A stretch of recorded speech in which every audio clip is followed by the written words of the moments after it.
अरे कौन परेशान है? आई सुना सुनावा। गर्मी में अब ना बनैबे हो खानावा, गर्मी में अब ना बनैबे हो खानावा, चुए पसीना आयल गर्मी के दिनमा।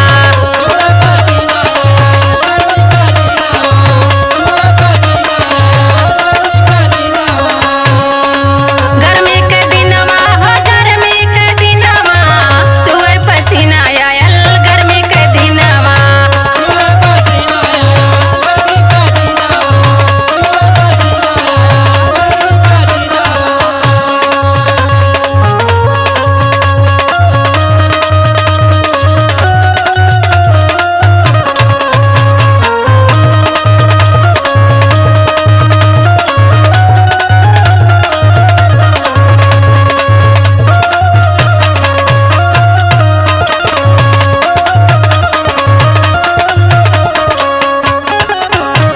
समझ में आइल हमार बात? अरे गर्मी के दिन है तो गर्मी लगबे करी, तब का ठंडी लागी। आई सुना सुनाओ।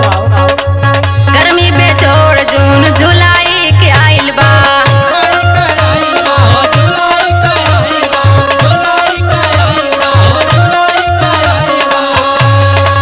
फुक फुक चूल्हा देखा दे गर्मी आइल बा।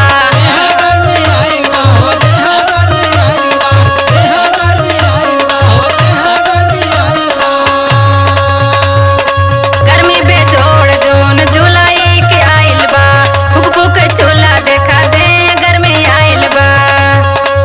धधकेला दहिया जैसे निकर जाई जनमा, धधकेला दहिया जैसे निकर जाई जनमा, चुए पसीना आयल गर्मी के दिनमा।